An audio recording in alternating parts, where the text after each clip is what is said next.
Greetings, Pillar Next is Ancient Gladiator today with all the various expansions for Eve Online or Eve, the War for New Eden. It's kind of a casual. Let's just look over everything and chat about kind of thing. But yeah, this will fall under Pillar Village Tabletop Games for that playlist. So expansion number one that I want to talk about is the Succession expansion. The old cardboard displays are done away with for these new plastic ones. That, well, they also do give you the base game, so you can still mess around with that one. Gives you ways to slot in other commanders that'll affect your ability to research, get income, build. Might also give you abilities to work with too. Some are just kind of a passive effect, like your ships just cost 2 less. Some require triggers, like after winning combat, you can remove a control token from the system where it took place at the end of the turn, or a once per round use effect. Choose one of your ships and move it to any adjacent system. Don't place an exhausted fleet in that token there.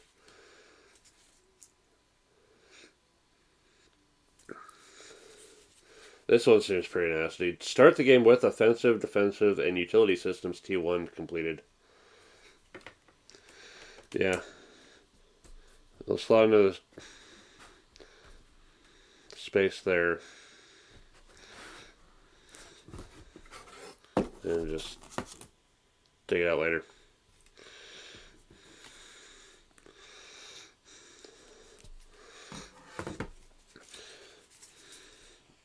In addition,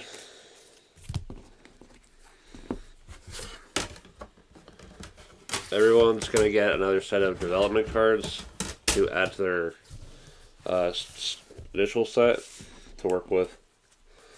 So, well, they're like different. There's kind of a structure to a lot of naming conventions and their categories. The Keep Star developments are all dependent on your citadels.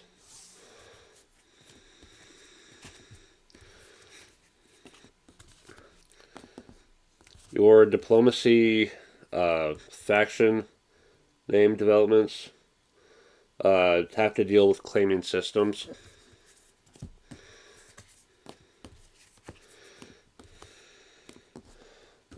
Battle plans are used in combat effects.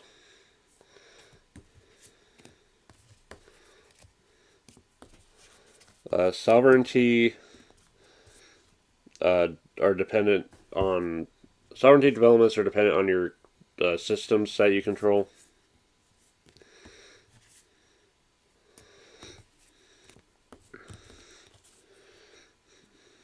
You've got your own special economic advantage. So for Minotaur, it's an improvised manufacture. When you do the manufacture action, you can spend one basic material as another.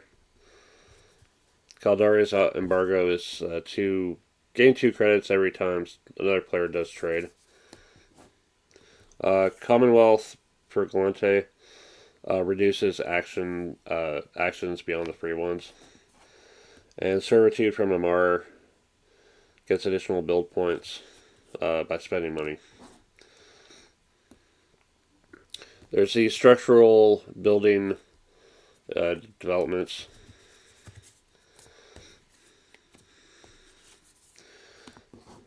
There's the diplomacy specials.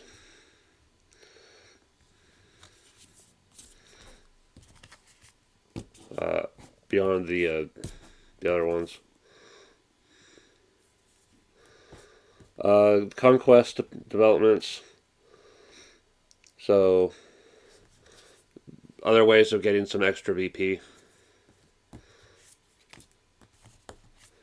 And then one oddball card just for each of them.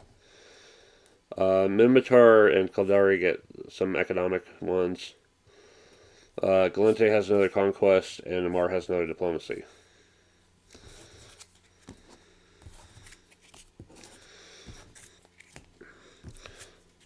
If you get no other expansion for this game, get Succession, because it's going to shake things up and keep it interesting. Alright.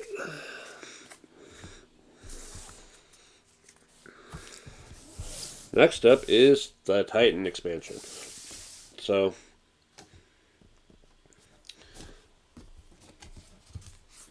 you'll have your construction repository, and then it'll show you what you have to pay to build each section of it. The first thing you'll have to build is the main body, and then everything else gets added via the magnetic system.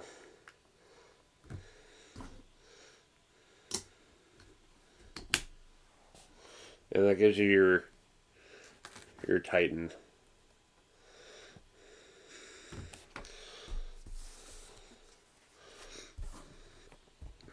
With your Titan, you can move them, use their Doomsday operation.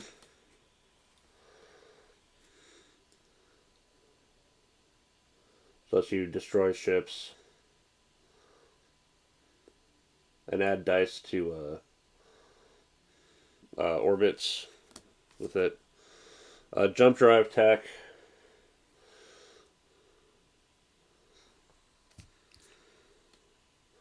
Lets you improve your ship speed, or choose systems adjacent to your Titan, and jump your fleet from it to any system with another one of your ships. Command tech. After combat system, you can return to use strategy cards. And systems adjacent to your Titan have +3 strength. You can also choose a system with an enemy fleet adjacent to your Titan. The fleet has to escape as if it just lost combat. So yeah, everyone's going to have their own multi-part monster to work with.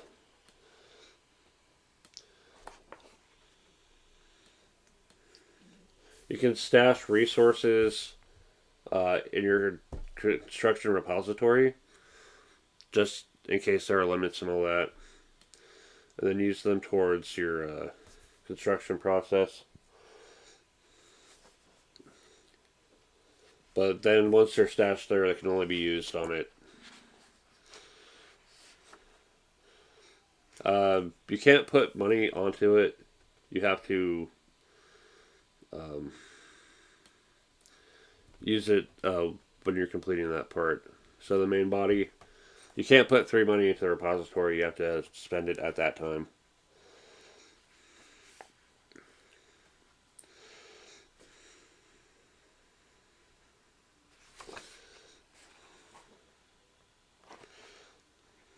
Yeah, the way the Titans occupy spaces.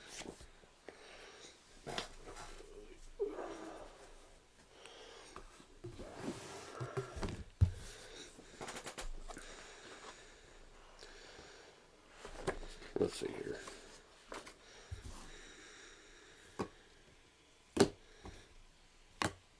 Yeah.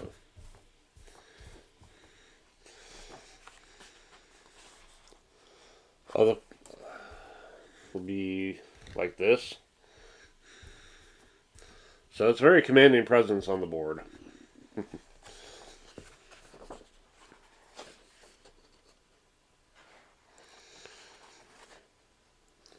Another thing that it adds is getting some extra victory points by being the first to build a given module, to kind of demonstrate that you're leading the way in developing huge ass ships.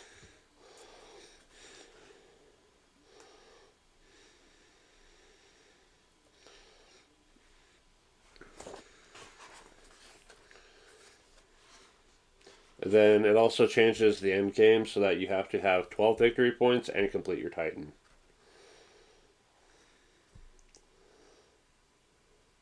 Titans are not considered ships for the purposes of effects. Destroying ships with Titan actions and passives don't grant victory points. And then there's no extra upkeep. So yeah. It's another way to just kind of help along the whole winning the game process.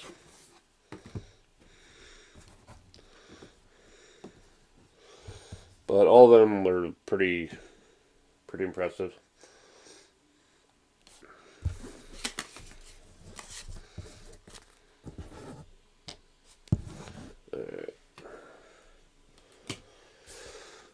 The Havoc expansion adds Deathless Circle, and this is the one I got comparatively recently, so I'm still trying to figure this one out.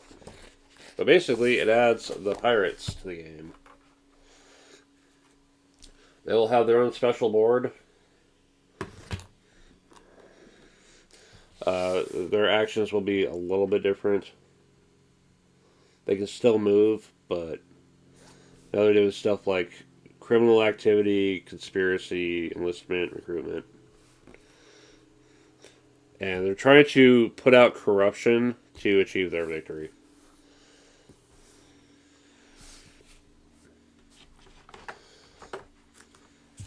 So, this is the one I'm going to take my time on,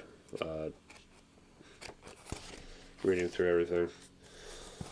So, if you remember the way the board was laid out with like 4 players, there'll now be the Agristas, Zarzak, and Angel Cartel at one end, the other end, the middle, the 4-player board.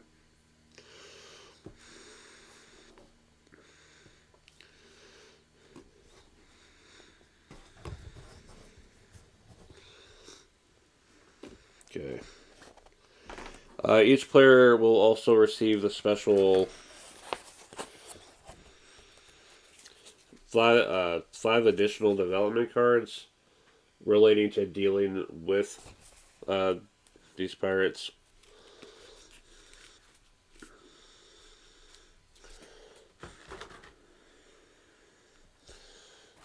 Let's go ahead and just get this out of the way here.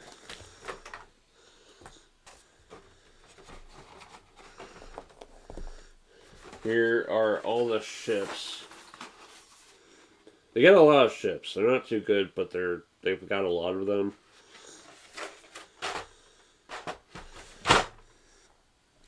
They do look nice. I'll give them that. Alright. They'll get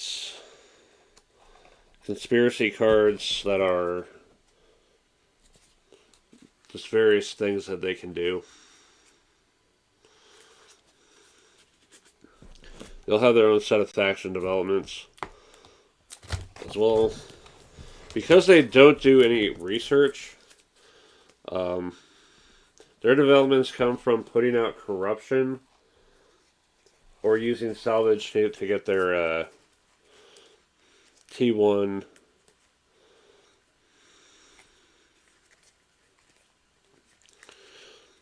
T2 stuff. They'll also unlock their medium and large holds by getting enough out. But overall, what they present is a consistent danger that the Empire players are going to have to outrun to win. Empire players can temporarily control their systems for additional rewards.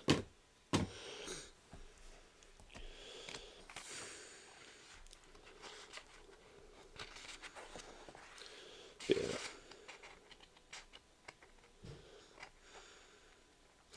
But yeah, their corruption cubes spread out kind of almost pandemic-like. Their cubes have to be placed in a system where it already contains a corruption cube, or in a system adjacent to one containing at least one. They can be placed in combat at the site of the battle.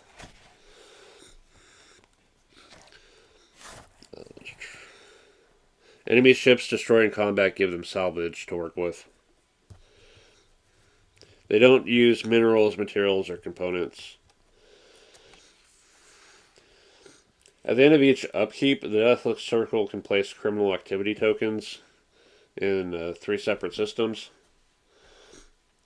Their token bag at the start of the game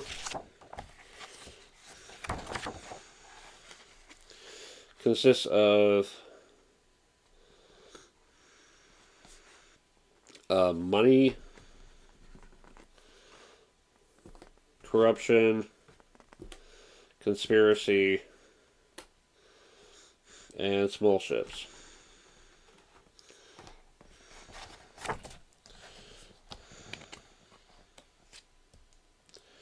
They can take their recruit action to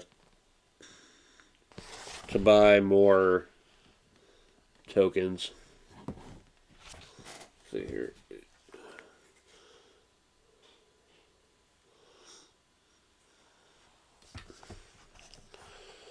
And yeah, they're just spreading their corruption and making things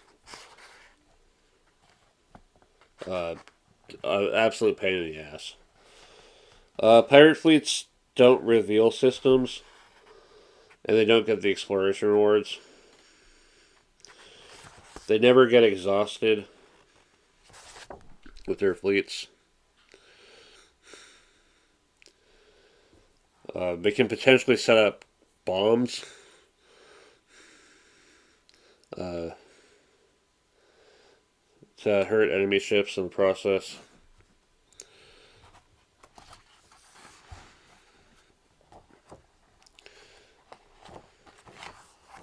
The Empire players, however, can try to suppress the criminal activity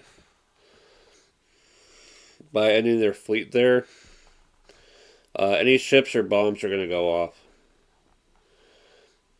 And then if there are any pirate systems in the system, they'll have to fight them.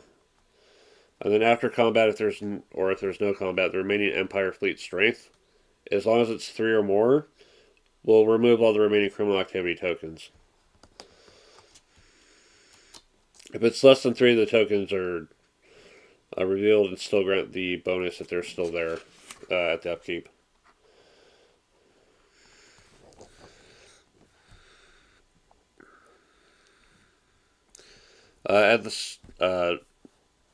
Normally the criminal activity token is limited to being placed in their 3 major home systems.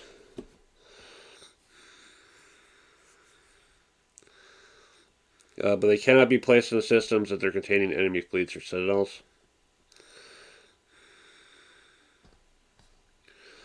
You can also place adjacent to these systems as well. Yeah.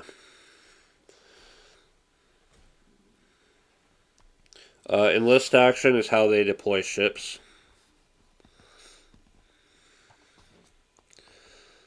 So, and then Zarzak, you'll get enlist points equal to the total number of star bases you control. And then in the pirate fleet systems, half of the total number of star bases you control rounded down.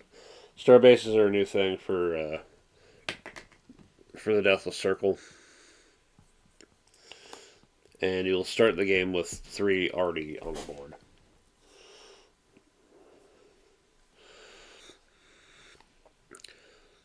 The ships only cost the enlist points and don't cost any money or resources. A small ship is 1 enlist points, medium ship is 3, large ship is 5. Again, for the larger ships, you'll need the hull unlocked. And then as part of the enlist action, after these ships have been deployed, they can build a starbase for 10 money. So, you gotta be making the big bucks to make star bases. They don't occupy any structure slots, they just go next to the usual spaces. So, if this was like where they could build one, they just go out here. Alright. Some other notable changes. Oh, yeah. Spending money on recruiting criminal activity tokens to your bag. Black markets costs 1. Conspiracy and bomb and small ship costs 2. Corruption costs 3. Medium ships cost 4 and large ships cost 6. And yeah, you can purchase up to 2 tokens during the recruit and remove up to 1 chosen token from the discard pool and return it. So anything that got discarded, you won't have access to until you recruit it back. Other things, combat only lasts 2 rounds. The Empire cannot use strategy cards, and if the DCP retreats or loses combat, don't place an exhausted token. System escapes 2. The presence of a starbase in a system improves their attack. And once in each round of combat, they can spend 2 salvage to reroll a die. If the Deathless circles the attacker in 1 combat and destroy at least 1 enemy ship, they place a corruption cube in that system. If the DCP was attacked and lost at least 1 ship, they draw a conspiracy card. Massive deck to get through. Have fun discovering all the fun things of conspiracy deck. They'll get conspiracy cards for every 3 strength of ships destroyed. And every enemy ship they destroy in combat will get them salvage.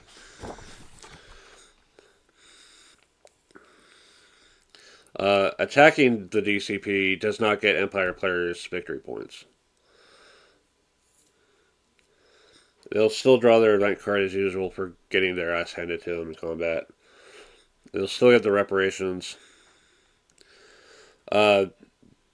Every DCP ship destroyed is either, for small ships, 2 money or research. For a medium ship, 4 money or a basic mineral.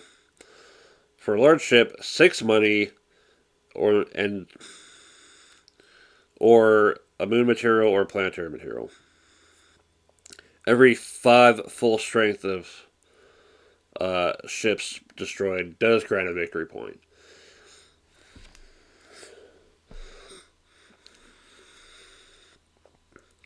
Then during upkeep, Pirate Resistance will try to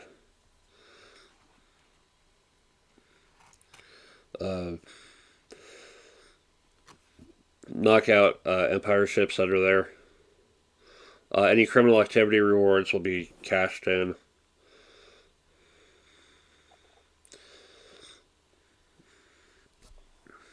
The DCP cannot raid or be raided. But a fleet with at least an Empire fleet with at least 5 in Zarzak or 3 in the others can take temporary control, which only lasts until the end of upkeep, but provides the bonuses. It can count towards domination objectives and missions. So yeah, DCP, they get their action cubes for upkeep. They don't have fleets that get exhausted. They don't mine minerals. They don't get materials. They'll gain an income based on star bases. They don't do research the normal way. They'll untap their developments, and they don't raid. And then after the upkeep steps, criminal activity spread. They can draw 3 tokens and place them in any 3 systems face down. It cannot be placed in systems with enemy fleets or citadels. So yeah, there's... And again, it's a race to hit the victory point limit before they remove their last corruption cube.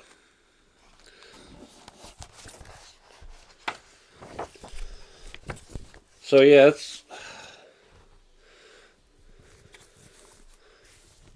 it's rough trying to take on these guys.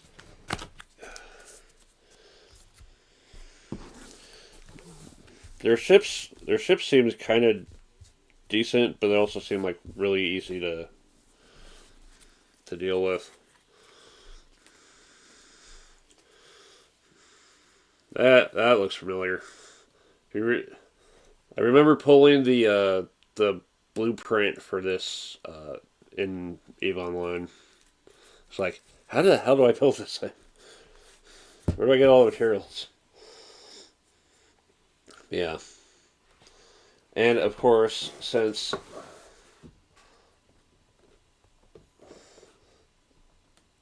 all the other factions got Titans, guess who also gets a Titan? The Azrael Titan is the bring it all together moment. Combining the Havoc expansion and the Titan expansion. You need to see this beast. It is pretty wild.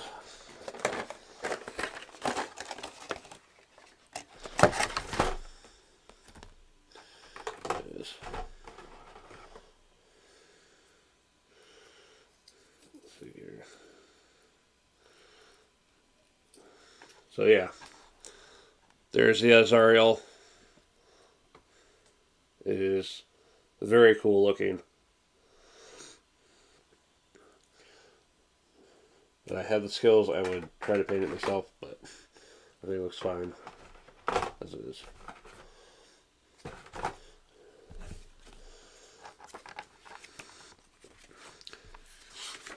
So it'll alter the victory so that they have to remove their last corruption and complete their Titan to win.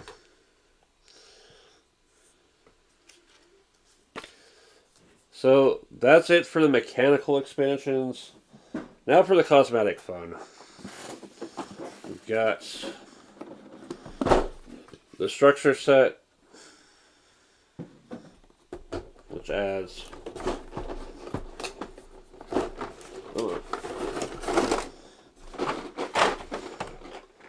plastic structures instead of the tokens. It looks very...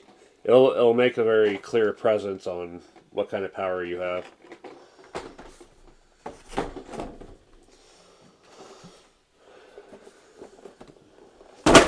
The System Control Visual Upgrade Pack.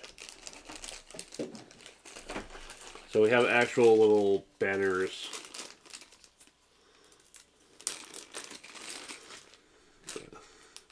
That again will provide that extra bit of presence on the board.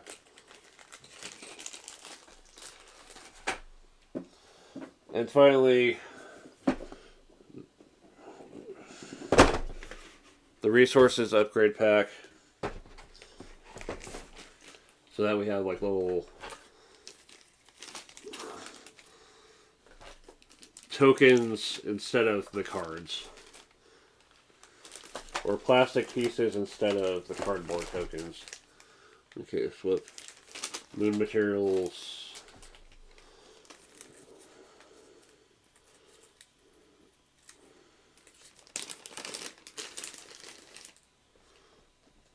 We got the little moon material symbol at the top of there. I don't know how visible it is.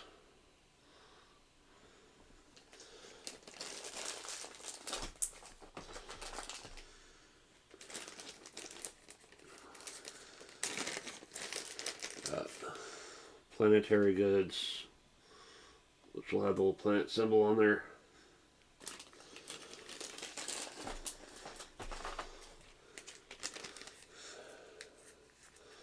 And finally, the build stack of crates, trade goods.